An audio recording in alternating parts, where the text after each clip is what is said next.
The great hall of the Galactic Council was filled with light from hundreds of worlds, each beam of color shining from the banners of alien nations that hung over the curved chamber, and in the middle of the vast hall stood a tall figure with silver skin and eyes that glowed faint blue. It was Ambassador Lirith of the Valkor. She raised her voice and the murmurs fell to silence as she spoke of the matter of tribute and the human debt that must be paid since the end of the Terran expansion.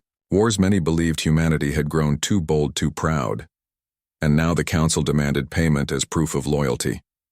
They wanted ships and minerals and soldiers from Earth to show that humans accepted their place once more among the lesser races. Lirith's voice echoed as she called for a vote, and one by one the delegates agreed, some with anger, some with amusement, for many had lost kin during the old wars and still feared what the humans could become if left alone. At last the decision was made, the demand was official. The message would be sent to Earth and they expected full surrender. Far away under the blue skies of Earth, the mood was not one of fear, but of unease, in a deep chamber below Washington. President Nathan Cole sat before a long table surrounded by his closest advisors. Screens showed the Council's message written in perfect clarity, and though it was only words, its meaning carried the weight of chains. The Council demanded tribute on a scale no single planet could give. They wanted half of the planetary production of fuel and metals and 1/5 of the population for labor service. It was not a request, it was a threat. General Olivia Kane leaned forward, her eyes cold, as she said that if they gave in, once they would never be free again. Others at the table spoke of caution, of patience, that humanity could not survive another war against the Council's strength. And Nathan listened to them all, his face calm, but his mind turning behind his steady gaze. The fate of Earth was being weighed. The advisors spoke for hours until the lights in the chamber dimmed with the fall of night. Some voices were tired and afraid. One man said they could send part of the tribute to buy time. Another said they could hide their strength behind false submission. Olivia Kane's voice cut through the noise. She said that humans had bled enough for freedom, and that the Council's demand was not a negotiation, it was a leash. Nathan Cole said nothing. He looked at the faces of the men and women before him, people who had fought and rebuilt after the old wars. He thought of the cities that had risen from ruin, and of the people who now lived under open skies. Again he thought of the children who would one day ask what their leaders did when the Council came again to take what was not theirs. Then he spoke only once, his voice quiet and steady. He said that they would send their answer, and that it would be short. In the days that followed, rumors spread across the human colonies on Mars and Luna, and beyond. The message from the Council had reached every corner of human space, and people waited to hear what their leaders would say. Some were afraid, remembering the destruction of the First War when Earth burned and fleets fell. Others were angry, and their anger was like a quiet fire growing beneath the surface in factories and hangars. Workers whispered about the old fleets and the hidden weapons that still slept beneath the oceans and the deserts. Some said the Council could crush them easily. Others said that even if humanity fell, they would make the stars remember why they feared human defiance. At the same time, deep in orbit above Earth, the fleet command stations came alive. Admiral Eric Donovan stood on the bridge of the carrier, Orion, looking down at the planet below. He received the transmission from the President's office and read it in silence. There were no long orders, only a single instruction: prepare for contact, maintain readiness, do not provoke, but do not bow. Admiral Donovan understood what it meant. He looked around at his officers, many of them young, but all with the same steady look of people who knew what was coming and would face it without question. He told them to stay calm, that the Council would expect fear and submission, but they would see only silence and strength. Back in the Council chamber, Lirith watched the stars from the high window of her office. She wondered if humans would finally bend, or if they would again bring war to the galaxy. She did not hate them, but she feared them. There was something in their spirit, something that did not fit within the order the Council had built. She sent the final transmission to Earth herself, her words formal and sharp, reminding them of their obligations and warning that refusal would be considered rebellion, punishable by the full strength of the Council fleets. When the message was sent, she leaned back and waited, knowing that within 3 cycles the human reply would arrive. When the third day came, a signal was received by the Council relay station. It was brief, so brief that the operator thought it was a mistake, only one word. No preamble, no signature, no title, just one simple word that would later shake the galaxy. But in that moment, the operator only frowned and sent it onward toward the Council Central Relay, unaware that this tiny message from a small blue world would soon turn the most powerful assembly in the known universe into chaos. As it traveled across the stars, the humans on Earth watched the silent night sky, not knowing how the Council would answer, but ready to face whatever came next. The Great Hall of the Galactic Council was silent when the signal came through. Lights dimmed, and hundreds of alien delegates turned toward the central screen, expecting a long message from Earth filled with apologies and promises of payment. The transmission opened, showing the dark blue flag of humanity against the black of space, and then a calm human voice spoke a single word. No. The voice ended, and the screen went dark. There was no emblem, no explanation, no further words. The silence that followed was heavy and endless for a long moment. No one moved. Ambassador Lirith stared at the empty screen, unable to understand what she had just heard. She replayed the message twice to be certain it was not corrupted, but each time the same simple reply came. No whispers filled the chamber. Some delegates rose from their seats in outrage, others sat frozen in disbelief.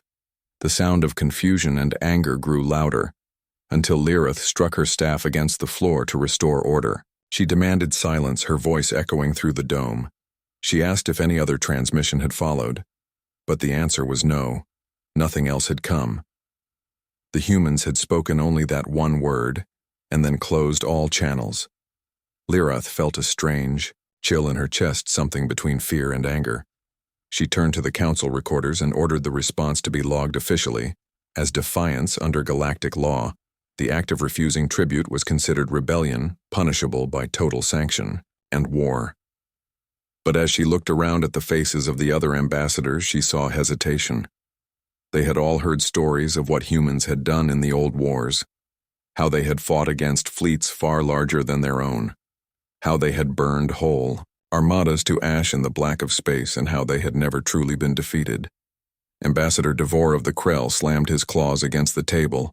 His deep voice filled the air as he shouted that the humans must be destroyed before their defiance spread. He said they were violent creatures that would infect others with rebellion if they were not crushed.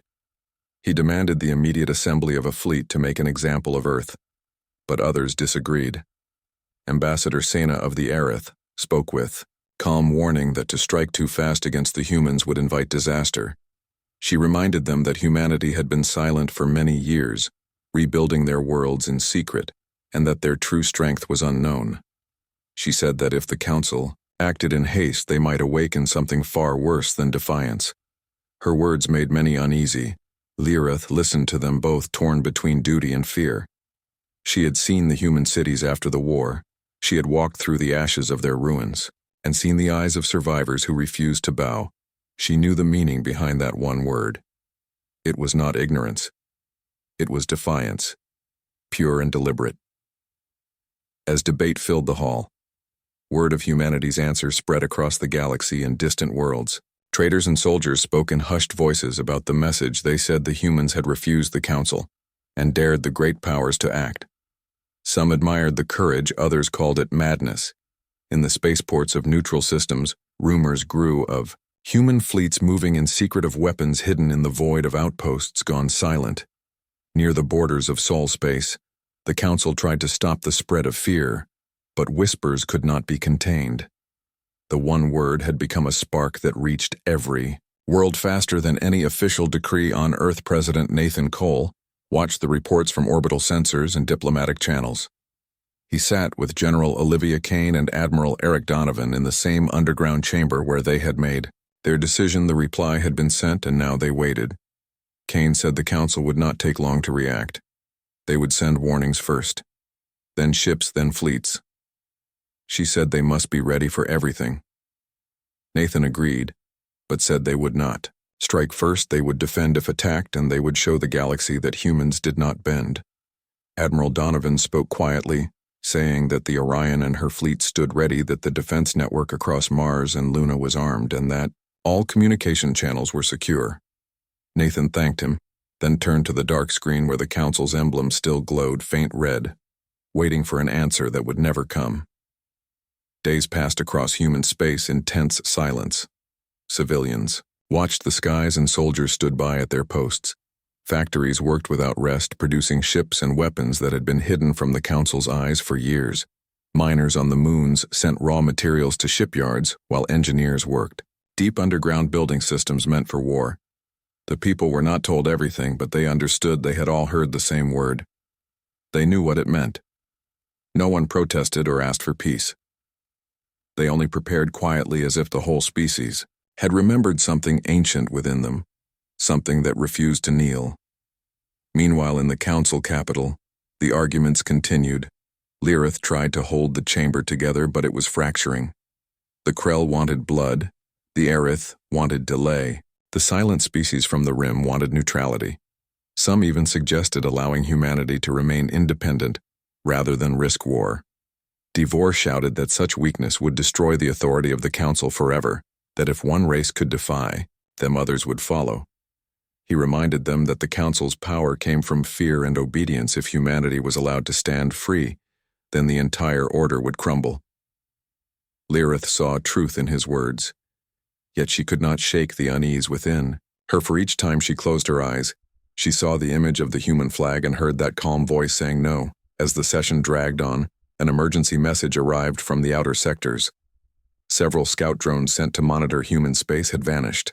No signal, no debris, no trace. Devor roared that the humans had already begun their rebellion, that they were destroying Council property and preparing for war. He demanded permission to send the Krell fleets immediately.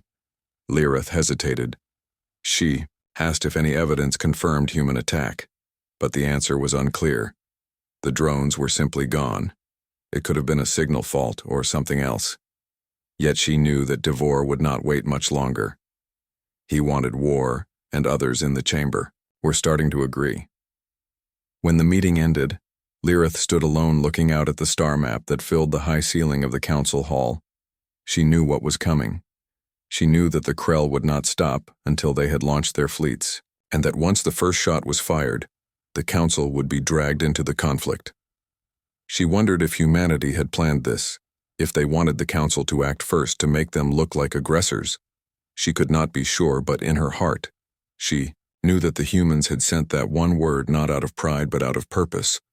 She whispered to herself that perhaps the galaxy would soon remember the cost of underestimating humanity, and as she looked out into the stars, she saw the faint light of Sol shining among the countless others, and she felt for the first time in her long life a trace of fear. The great chamber of the Galactic Council was filled with anger and confusion. After humanity's one-word reply, the message had spread faster than any official report, traveling through ships, traders, and communication networks until the whole galaxy had heard it. The humans had said no and nothing more. Ambassador Lirith stood at the center of the room, trying to calm the chaos that erupted around her. The air shimmered with color as hundreds of alien voices shouted at once. Some demanded war, others called for restraint. Some were afraid and some were eager for blood. The council that had ruled the galaxy for centuries now trembled before the defiance of one small world. Lirith struck her staff against the floor, and the noise faded. She said that humanity's act was rebellion, that it could not be ignored. But she also said that rushing into war might destroy more than just the humans. Her words were met with mixed reactions. Ambassador Devor of the Krell rose from his seat, his body covered in black scales, his red eyes burning. He shouted that the humans were a disease, that they would spread defiance and destroy order. He said the only way to deal with them was to crush them quickly before their courage infected others. He demanded that the council send a fleet to Earth at once and make an example of them. His voice roared across the chamber, and many nodded in agreement. Then Ambassador Sina of the Aerith spoke. Her species had long memories, and their people had fought beside humans during the old wars. She said that to attack too quickly would be a mistake. She reminded them of what humans had done before, of how they had fought even when surrounded by enemies, of how they had destroyed fleets much larger than their own. She said that no one really knew how strong they were now, because for years they had stayed silent, rebuilding in secret. She warned that if they attacked Earth, they might awaken something far worse than rebellion. Her calm words made many hesitate. Even those who hated humanity could not forget what they had done in the past. Lirith listened to both sides, her heart heavy, because she knew they were all right in their own ways. The humans were dangerous, but so was the pride of the council outside the chamber. The news continued to spread. Reports came from the outer colonies saying that human ships had been seen near the borders of Sol space. Drones that had been watching Earth had vanished without trace communication. Satellites had stopped sending data. Devore claimed it was proof that humanity was already attacking, but others were not sure. They said it could be the humans defending their borders, or even a technical failure. The arguments grew louder each hour while across the galaxy, many smaller nations began to question the power of the Council. They whispered that if humans could say no, maybe they could too. The idea spread like a hidden fire, and Lirith could feel the balance of the galaxy shifting without a single shot being fired. She watched as the Council that had once seemed untouchable began to fracture from within. Back on Earth, President Nathan Cole stood with General Olivia Kane and Admiral Eric Donovan in the same underground command room that had seen the birth of their defiance. They watched the reports of Council movements, fleets gathering at the edge of their space, messages full of threats and warnings. Nathan asked how long they could hold if the Council attacked. Admiral Donovan said that their defense network around Earth, Mars, and Luna was ready. He said they had hidden weapons in orbit systems that the Council never knew existed, and old ships brought back to life. He said they could fight and maybe even win. But it would be costly. Kane said the people were ready. They would fight on land and in space. They would not let the Council take what they had rebuilt. Nathan nodded. He knew the price that might come, but he also knew that freedom was worth it. He looked at the two officers and said that they would not strike first. They would not give the Council the excuse they wanted. They would wait and defend if needed, but they would never surrender. As the Council continued to argue, a secret meeting was held between several ambassadors, some from the outer worlds, others from races tired of the Krell's control. They spoke quietly about the idea of neutrality. They said they would not fight the humans or send ships to attack. They wanted no part in another war. Some even said they might support Earth in secret if war began. Lirith learned of this meeting and felt her fear grow. She realized the Council's unity was breaking faster than anyone had expected.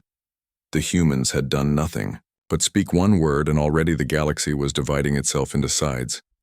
She wondered if that was their plan all along, to force the Council to destroy itself from within. She could not be sure, but it frightened her because it was working. Devore called another full session of the Council, demanding immediate action. He presented images of destroyed drones near Sol space and claimed they were proof of human aggression. Lirith looked at them closely. She saw that the evidence was unclear, but the other ambassadors did not care. Fear and pride had taken control of them. Devore shouted that waiting any longer would make the Council look weak. He said the humans had challenged their rule, and that the only answer was force. He promised that the Krell fleets would lead the charge and destroy the humans quickly and without mercy. His speech filled the chamber with loud approval. Many cheered and pounded their tables, calling for war. Lirith stood and tried to speak over them, but no one listened. She said that the Council had not even sent envoys or demands after the reply. She said that war should be the last option, not the first, but her words were drowned in the noise.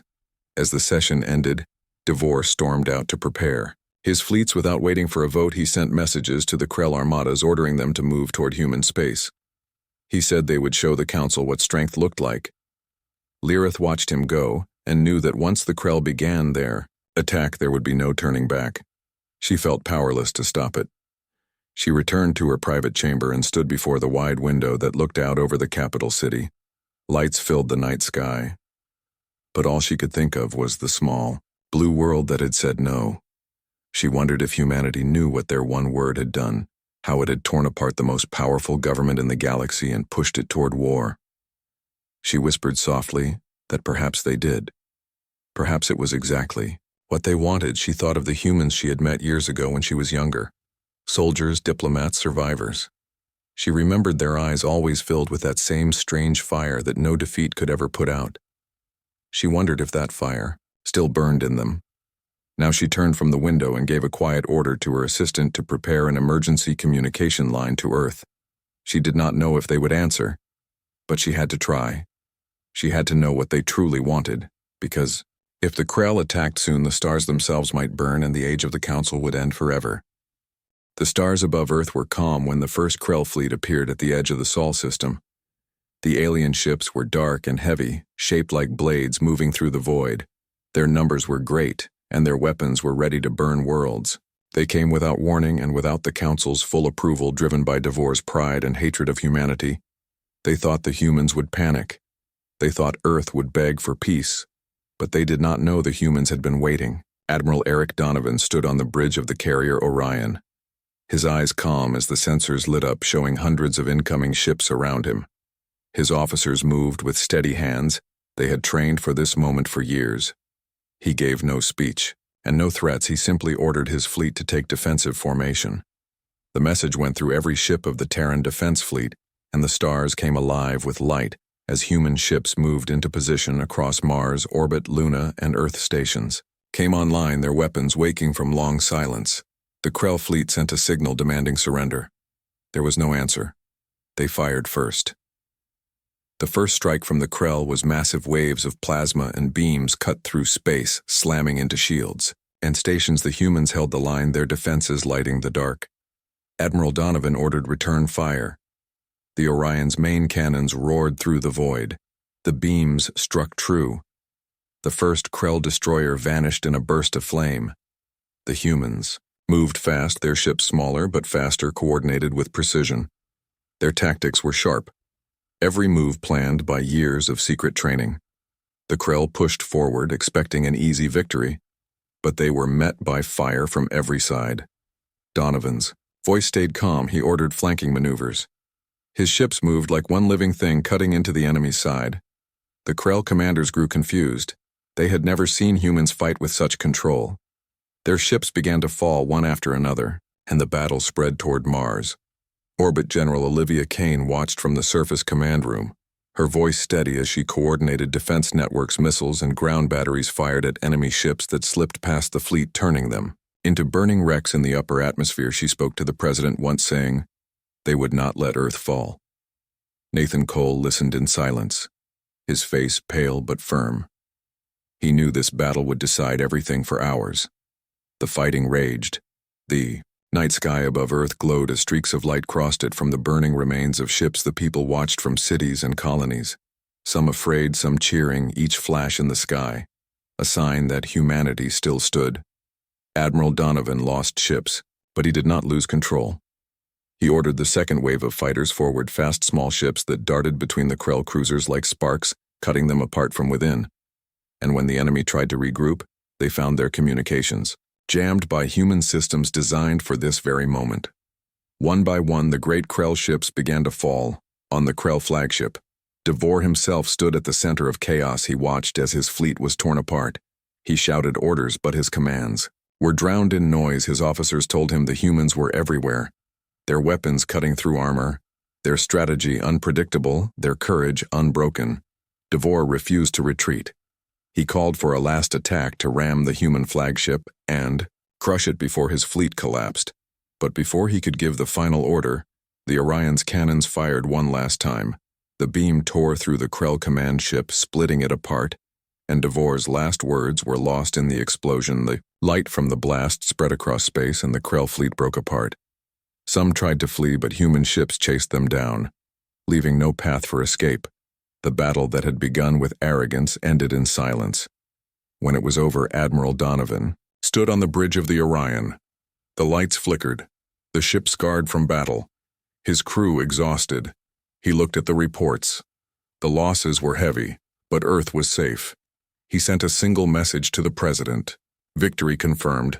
Nathan Cole received it in his chamber and closed his eyes for a moment in relief.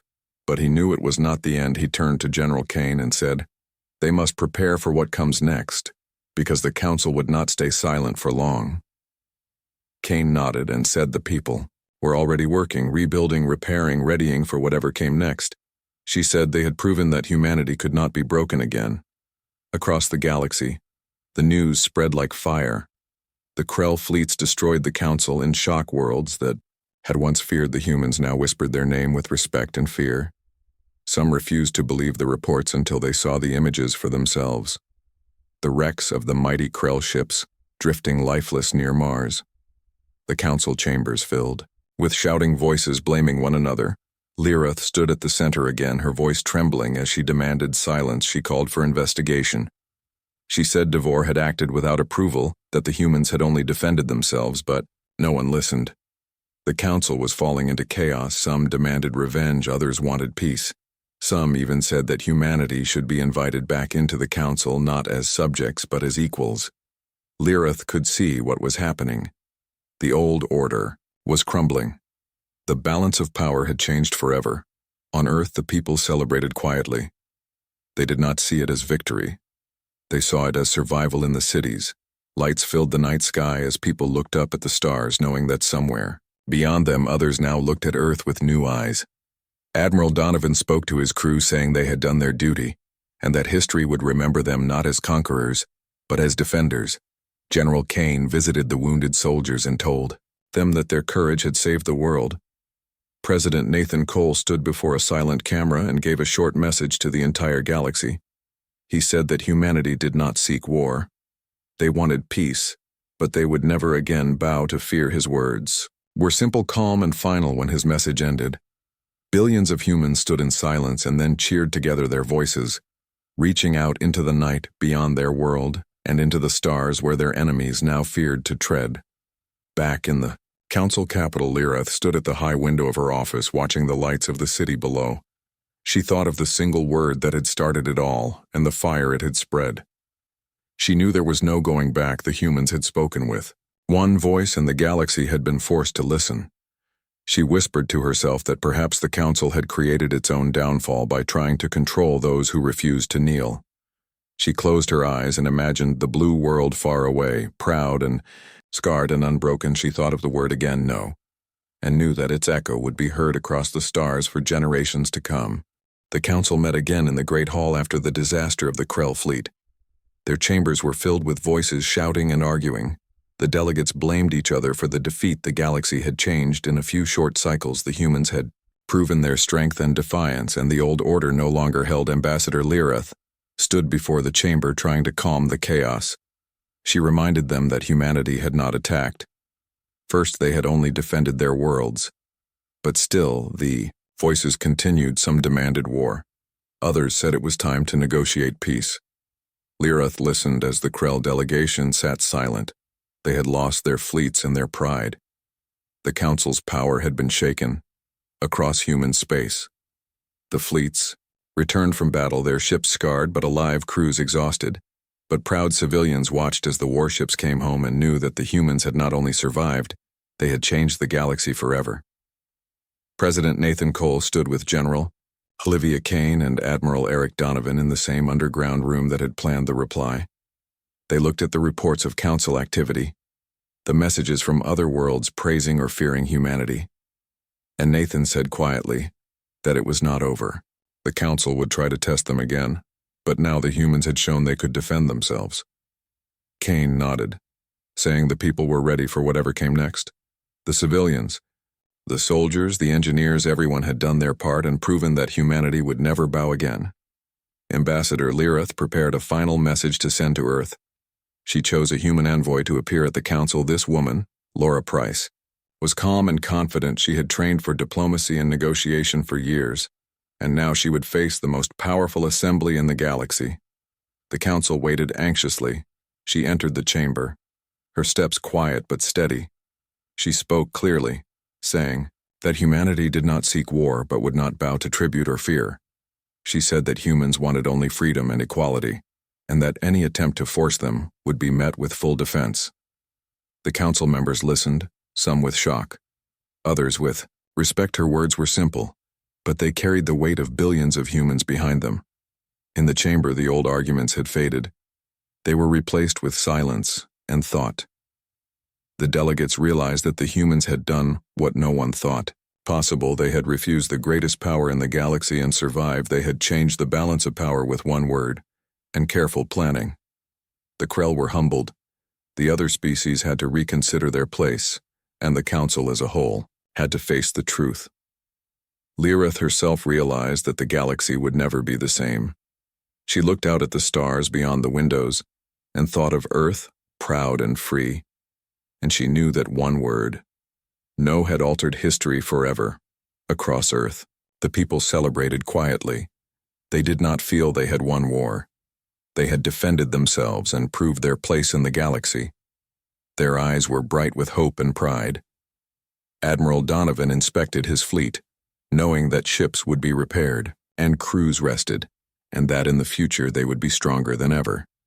General Kane visited training grounds, speaking to soldiers, telling them that courage and discipline had saved the world.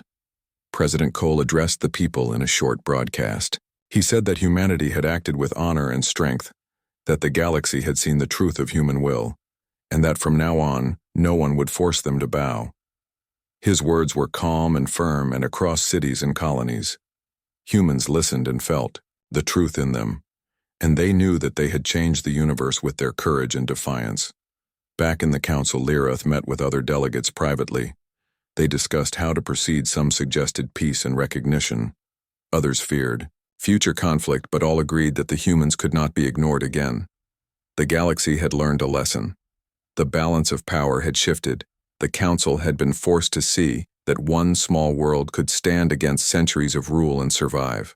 And even in the quiet of her private chambers, Lirith thought of the human envoy of the word no, and of the calm that carried it across the stars.